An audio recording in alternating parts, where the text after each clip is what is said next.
한국 사람들은 도무지 이해할 수가 없어요. 이러니 모두 한국 하는 거죠. 여기 한국에 대해 취재하다가 경악을 금치 못하는 BBC 기자가 있는데요. 대체 이 BBC 기자에게 무슨 일이 일어난 걸까요? 오늘의 사연 들어보도록 하겠습니다. 사연 시작하기에 앞서 구독 버튼 한 번만 꾹 눌러주세요. 안녕하세요. 저는 BBC에서 기자로 일하고 있는 소피 라웬스입니다. 이곳 영국뿐만 아니라 전 세계적으로 한류 열풍이 불고 있다는 것을 실감하고 있는데요. 영국 BBC 내부에서도 한국에 관한 특집 기사와 취재에 관한 미팅이 빈번하게 발생하는 것을 몸소 체험하고 있습니다. 동료들이 점심 식사나 저녁 약속 장소로 한국 음식을 먹을 수 있는 코리안 레스토랑에서 즐거운 시간을 보냈다는 얘기도 자주 들을 수 있어요. 게다가 런던 거리에서 BTS의 노래가 흘러나오고 많은 영국인들이 한국 드라마에 푹 빠져있는 모습을 보면서 정말 한국 문화가 대단하다는 생각이 들었습니다. 그렇게 한국에 대한 특집 기사에 대해서 구상하고 있던 어느 날 갑자기 할머니로부터 할아버지께서 위독하시다는 연락을 받았어요. 저는 마음이 무거워진 채로 병원으로 향했죠. 할아버지의 병실에 들어서자 침대에 누워 계신 모습이 너무나 약해 보여서 가슴이 아팠어요. 그때 할아버지께서 힘없는 목소리로 저를 부르셨습니다. 소피, 내 옛날 군복이 있는 상자를 가져다 줄래? 저는 할아버지의 요청대로 집에 가서 오래된 나무 상자를 찾아왔어요. 할아버지께서는 떨리는 손으로 상자를 열어 낡은 군복과 훈장 그리고 몇 장의 흑백 사진을 꺼내셨죠. 그리고 저에게 놀라운 이야기를 들려주셨어요. 소피, 내가 아는지 모르겠지만 나는 한국전쟁에 참전했단다. 영국에서 파견된 글로스터 대대 소속이었지. 할아버지의 말씀에 저는 깜짝 놀랐어요. 한국전쟁이라니? 그것도 유명한 영국 글로스터 대대에 계셨다니 믿기 힘들었습니다. 할아버지께서는 천천히 그러나 또렷한 목소리로 당시의 기억을 들려주셨어요. 우리는 1951년 4월 임진강 근처의 설마리에서 중공군과 맞섰단다. 수적으로 열세였지만 우리는 끝까지 싸웠지. 안타깝게도 많은 전우들을 잃었단다. 하지만 우리의 저항 덕분에 서울이 다시 함락되는 것을 막을 수 있었단다. 할아버지의 이야기를 들으면서 저는 가슴이 뭉클해졌어요. 젊은 시절에 할아버지가 한국이라는 낯선 땅에서 자유와 평화를 위해 싸우셨다는 사실이 너무나 자랑스럽고 감동적이었습니다. 소피야, 나는 한국을 위해 싸웠지만 정작 한 번도 평화로운 한국의 모습을 보지 못했단다. 내가 대신 가서 봐줬으면 좋겠구나. 지금의 한국이 어떤 모습인지 알고 싶어. 할아버지의 말씀에 저는 결심했어요. 꼭 한국에 가서 현재의 모습을 직접 보고 할아버지께 들려드리겠다고요. 그리고 더 나아가 BBC 기자로서 한국의 모습을 누구보다도 먼저 취재하고 싶다는 욕심도 생겼습니다. 그렇게 저는 한국행 비행기에 몸을 실었어요. 비행기 안에서 할아버지께서 보여주신 옛 사진들을 보며 한국에 대해서 생각해 보았답니다. 전쟁으로 폐허가 된 한국은 지금 전 세계적으로 K-팝, K-드라마, K-뷰티, K-푸드 등의 한류 열풍으로 가장 주목을 받는 나라가 되었는데 실제로 한국을 방문하게 된다니 궁금하기도 하고 설레기도 했어요. 그러한 생각 와중에 드디어 한국에 도착했어요. 인천공항에 발을 디딘 순간 저는 그 규모와 시설에 두 눈이 휘둥그레졌답니다. 이곳이 정말 공항이 맞나 싶을 정도로 현대적이고 깨끗했거든요. 전 세계 어떤 공항도 인천공항의 규모와 시설에 비교가 안 될 정도였죠. 공항 내부는 마치 미래에 온 것 같은 느낌이었습니다. 자동화된 체크인 시스템, 생체인식 출입국 심사대, 그리고 로봇 안내원까지. 특히 로봇 안내원을 보고 정말 놀랐어요. 귀여운 외모에 여러 언어로 안내를 해주는 모습이 인상적이었죠. 게다가 물기가 전혀 없이 관리가 완벽한 화장실에 들렀을 때는 또 한 번 놀랐습니다. 심지어 화장실 입구에는 각 칸의 사용 현황과 변기 종류까지 알려주는 전광판이 있어서 문마다 열어볼 필요 없이 사용할 수 있는 세심한 배려에 감동받았어요. 공항에서 서울로 향하는 길, 차창 밖으로 보이는 풍경에 눈을 뗄 수 없었습니다. 하늘을 찌를 듯한 고층 빌딩들이 줄지어 서 있는가 하면 그 사이로 전통 한옥의 기와 지붕이 보이는 거예요. 현대와 전통이 이렇게 조화롭게 공존할 수 있다니 정말 신기하고 인상 깊었습니다. 서울에 도착해 향한 곳은 제가 묵을 호텔이 있는 명동이었습니다. 명동은 많은 외국인이 방문하는 한국의 쇼핑 중심지라고 들었어요. 거리는 정말 활기찼어요. 화려한 간판들, 길거리 음식 냄새, 그리고 쇼핑을 즐기는 사람들로 가득했죠. 정말 명동거리에는 수많은 사람들로 가득 차서 정신이 하나도 없었어요. 한류 열풍을 일으킨 BTS를 비롯하여 한국 아이돌의 노래들이 계속 흘러나오고 광고 이미지들도 끊임없이 움직이고 있었답니다. 수많은 사람들 사이에서 묵을 호텔을 찾는 와중에 우연히 저도 모르게 옆 사람과 살짝 부딪히게 되었어요. 저는 한국에 오기 전 간단하게 연습한 미안합니다를 얼른 말했지요. 그런데 저와 부딪힌 사람은 매우 불쾌하다는 듯 얼굴을 찡그렸습니다. 있었습니다. 제가 구글에서 검색했던 한국인들은 매우 친절하다고 했는데 사과에도 불구하고 매우 불쾌해하는 모습에 한국인에 대한 실망감이 느껴졌어요. 게다가 부딪힌 것에 대한 보상의 의미로 돈을 내놓으라는 손짓을 하면서 저를 위협하는 게 아니겠어요? 제가 어쩔 줄 몰라 몹시 당황하는 찰나에 지나가던 한 젊은 한국인 남자가 저와 부딪힌 남자를 제지시켰어요. 아시는 분이세요? 제가 도와드릴까요? 제가 자초지종을 이야기했고 젊은 한국인 남자는 부딪힌 남자에게 얘기했지만 이상한 언어로 말하면서 계속 불쾌함을 보이다가 어디론가 슬쩍 가버렸답니다. 저 사람 한국 사람이 아니라 중국인 관광객이에요. 젊은 한국인 남자가 설명해줬어요. 그러고 보니 부딪힌 남자 입에서 나온 이상한 언어가 바로 중국말이었답니다. 제가 중국인을 한국인으로 오해했던 거예요. 이 해프닝을 통해 저는 한국인들의 친절함을 진정 느낄 수 있었습니다. 저는 젊은 한국인 남자에게 제가 묵을 호텔 위치를 물어봤어요. 그는 자신이 가던 길에 반대 방향임에도 불구하고 호텔 앞까지 직접 안내해 주었고 심지어 연락처까지 알려주면서 한국 여행 중 어려움이 있으면 연락하라고 했어요. 한국 사람들은 처음에 수줍음이 많으면서 조금 부끄러워하는 소극적인 모습으로 시작하지만 결과적으로 그 어떤 나라의 사람보다도 친절하고 자세히 도움을 주는 사람들이라는 구글 검색의 내용이 하나도 틀린 것이 없었답니다. 다음날 저는 파주에 위치한 영국군 설마리 전투 추모공원을 맨 처음 방문했어요. 이곳은 할아버지께서 참전하셨던 곳이기도 하죠. 추모공원에 도착하자 숙연한 마음이 들었습니다. 공원 입구에는 영국군 참전용사들의 이름이 새겨진 기념비가 있었고 기념비를 손으로 어루만져 보니 가슴이 뭉클해졌습니다. 이곳에서 할아버지와 그의 전우들이 자유와 평화를 위해 싸웠다고 생각하니 감회가 남달랐어요. 추모관에 들어가 한국전쟁과 영국군의 참전 역사에 대해 자세히 알아보았어요. 특히 영국 글로스터 대대의 이야기가 인상 깊었습니다. 이 대대는 소속 장병 모두가 같은 도시 출신으로 이뤄진 부대라 단결력이 무척 강했다고 해요. 1951년 4월 임진강 전투에서 글로스터 대대 652명은 중공군과 북한군 4만 2천여 명의 숫자와 맞서 싸웠다고 합니다. 특히 235고지를 사수하라는 무리한 명령을 받고도 3일 동안이나 적의 공격을 막아냈다고 해요. 이 시간 동안 유엔군은 방어선을 형성할 수 있었죠. 하지만 영국군의 희생은 컸습니다. 글로스터 대대는 완전히 포위된 상황에서도 끝까지 저항해 결국 67명만이 생존했다고 해요. 이 때문에 영광스러운 글로스터로 불리게 되었다고 합니다. 235고지 아래에 있는 동굴에는 전사한 영국군들의 시신이 있었다고 해요. 지금은 그 자리에 1957년에 세운 전투비가 있습니다. 전투비에는 유엔기, 부대표지,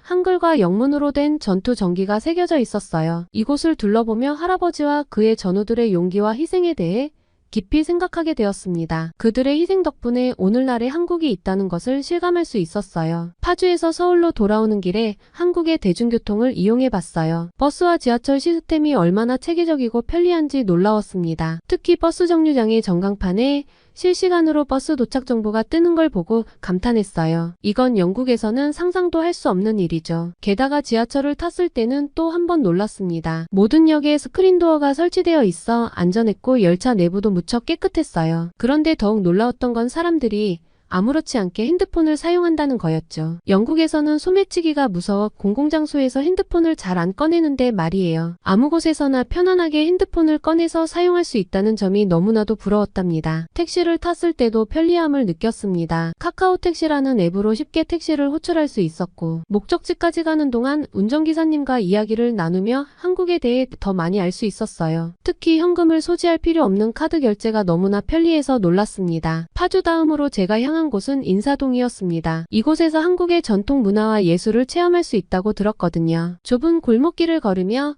전통 공예품 가게들을 구경했어요. 도자기, 한복, 한지, 공예품 등 정말 다양했습니다. 특히 인상 깊었던 건 전통차를 마실 수 있는 찻집이었어요. 한옥을 개조한 찻집에서 전통차를 마시며 잠시 쉬어갔는데 그 고요하고 평화로운 분위기가 너무 좋았습니다. 바쁘게 돌아가는 서울 도심 한가운데 이런 조용한 공간이 있다는 게 신기했어요. 인사동에서도 인천공항에서 서울로 오는 길에 보았던 현대와 전통의 조화를 느낄 수 있었죠. 전통 가옥들 사이로 현대적인 갤러리와 카페들이 들어서 있었거든요. 이런 모습이 한국의 매력이 아닐까 싶었습니다. 과거를 온전히 보존하는 것이 아니라 현대와 조화롭게 융합시키는 모습이 인상적이었어요. 서울을 돌아다니면서 저를 경악하게 했던 것은 화장실이었습니다. 길거리에 있어 누구나 사용할 수 있는 공중화장실인데도 무척 깨끗하더라고요. 휴지는 물론이고 비누까지 구비되어 있어서 놀랐어요. 이것 또한 영국에서는 상상도 할 수 없는 일이죠. 게다가 대부분의 화장실이 무료로 개방되어 있다는 점도 인상적이었습니다. 런던에서는 화장실을 이용하려면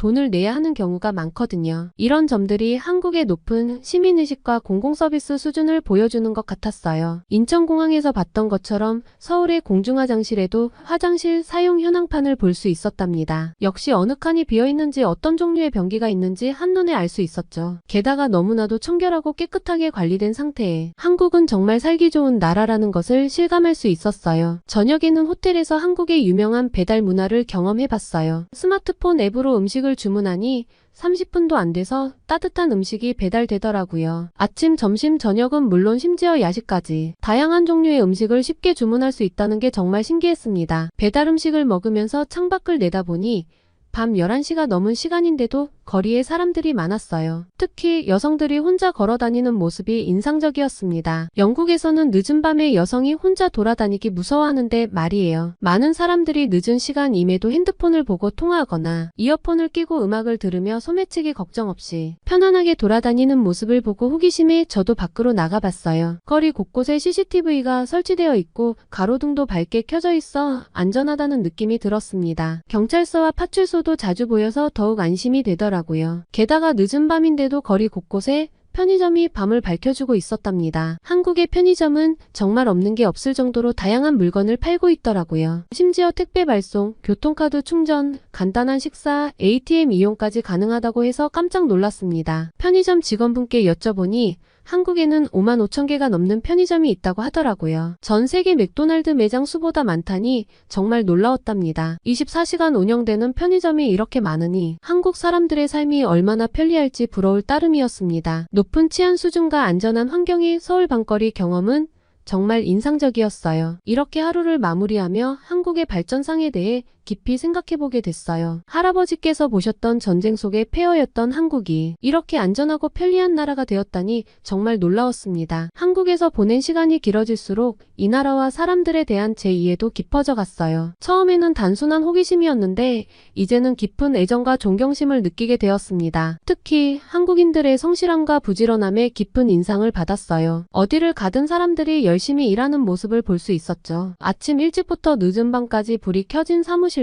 학교에서 늦게까지 공부하는 학생들, 새벽부터 시장을 준비하는 상인들, 이런 모습들이 한국의 빠른 경제 성장의 비결이 아닐까 생각했습니다. 한 번은 택시를 탔는데 운전사분께서 본인의 이야기를 해주셨어요. 낮에는 택시를 운전하고 밤에는 온라인 강의로 새로운 기술을 배운다고 했습니다. 그분의 열정과 노력하는 모습에 정말 감동을 받았어요. 이런 근면성은 한국의 교육 문화와도 깊은 관련이 있어 보였죠. 한국인들의 교육열은 정말 대단했습니다. 한 번은 늦은 밤에 학원가를 지나갔는데 불이 환하게 켜진 채 공부하는 학생들로 가득했어요. 처음에는 좀 과하다는 생각도 들었지만 이런 노력이 한국의 발전을 이끌어왔다는 걸 이해하게 됐습니다. 특히 인상 깊었던 건 어른들의 평생 학습에 대한 열정이었어요. 한 카페에서 중년 여성분들이 영어 스터디를 하는 모습을 봤는데 나이에 상관없이 배움에 대한 열정을 가진 모습이 멋져 보였습니다. 이런 교육열은 한국의 경제 성장과 발전에 큰 영향을 미쳤을 거예요. 높은 교육 수준은 기술 혁신과 생산성 향상으로 이어졌을 테니까요. 실제로 한국의 IT 기술이나 조선,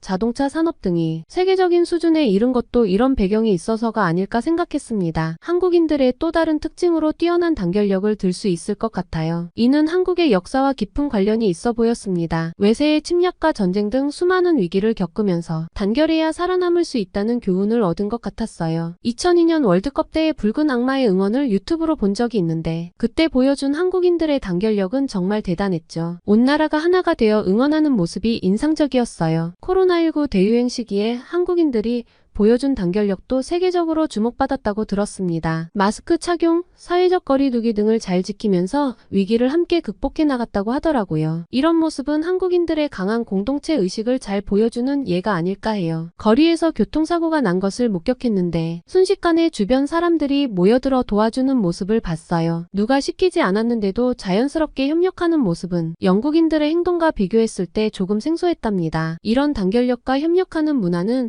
한국의 빠른 경제 발전에도 큰 역할을 했을 거예요. 어려운 시기를 함께 극복하고 공동의 목표를 향해 노력하는 힘이 되었을 테니까요. 한국인들의 열정과 빨리빨리 문화도 빼놓을 수 없죠. 처음에는 이 빠른 템포에 적응하기 힘들었지만 점차 이해하게 되었어요. 식당에서 주문한 음식이 순식간에 나오고 택배가 하루 만에 도착하고 길거리에서 사람들이 빠르게 걸어 다니는 모습. 이런 모습들이 한국의 빠른 발전을 이끈 원동력이 아닐까 싶었어요. 첨단 기술과 혁신 면에서도 한국은 정말 대단했습니다. 거리 곳곳에서 볼 수 있는 첨단 기술들, 5G 네트워크, 스마트폰을 이용한 다양한 서비스들은 마치 미래에 와 있는 것 같은 느낌이었어요. 특히 인상 깊었던 건 대중교통의 디지털 안내 시스템이었죠. 실시간으로 위치를 보여주고 환승 정보를 제공하는 모습에 감탄했어요. 전통과 현대의 조화로운 공존도 한국의 큰 매력이었어요. 고궁 옆에 초현대식 빌딩이 있고 한복을 입은 사람들이 최신 스마트폰으로 셀카를 찍는 모습이라니, 이런 광경들이 한국의 독특한 매력을 만들어내고 있었죠. 인사동에서는 전통 공예품 가게 옆에 현대적인 카페가 있는 모습을 볼 수 있었고, 덕수궁 돌담길을 걸으며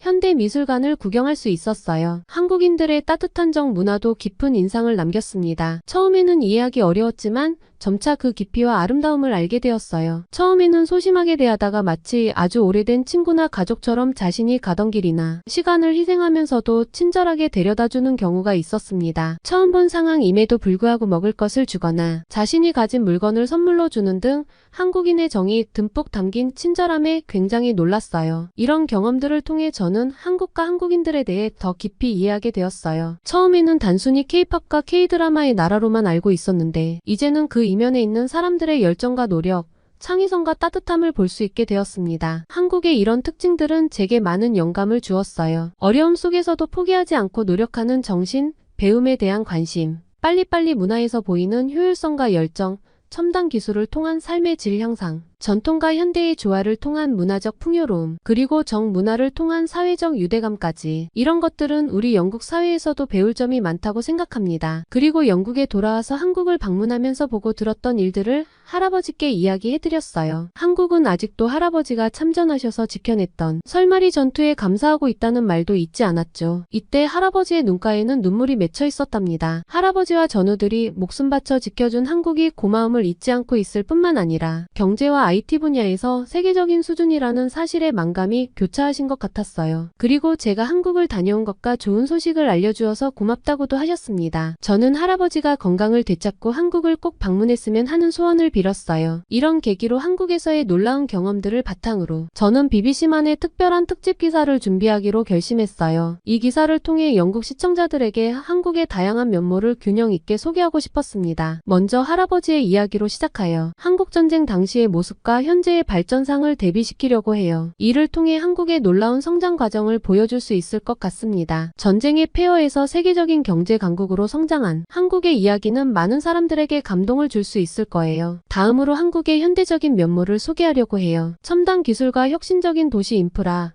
그리고 세계를 선도하는 IT 산업 등을 다룰 예정입니다. 인천공항부터 서울의 스마트 시티 시스템까지 제가 경험한 한국의 미래지향적인 모습들을 생생하게 전달하고 싶어요. 하지만 동시에 한국의 전통문화도 놓치지 않으려고 합니다. 현대화된 도시 속에서도 여전히 살아 숨쉬는 전통의 모습, 예를 들어 인사동의 전통 공예품이나 경복궁의 수문장 교대식 같은 것들을 소개하려고 해요. 이를 통해 한국이 어떻게 전통과 현대를 조화롭게 융합하고 있는지 보여줄 수 있을 것 같습니다. 한국 사람들의 일상생활도 중요한 부분이 될 거예요. 24시간 편의점 문화, 배달 음식 시스템, 카페 문화 등 한국인들의 생활 방식을 소개하면서 이것이 어떻게 한국 사회를 형성하고 있는지 설명하려고 합니다. 특히 빨리빨리 문화와 같은 한국의 특징적인 모습들도 포함시킬 거예요. 물론 한국의 교육열과 노동 문화에 대해서도 다룰 예정입니다. 있습니다. 이는 한국의 발전을 이끈 원동력이면서 동시에 사회적 문제를 야기하는 요인이기도 하죠. 이런 양면성을 균형 있게 보여주고 싶어요. 한국의 대중문화도 빼놓을 수 없는 부분이에요. K-팝, K-드라마 등 한류 콘텐츠의 세계적 인기와 그 이면의 이야기들을 다룰 예정입니다. 이를 통해 한국 문화가 어떻게 세계인들의 마음을 사로잡고 있는지 보여줄 수 있을 것 같아요. 마지막으로 한국인들의 정문화와 공동체 의식에 대해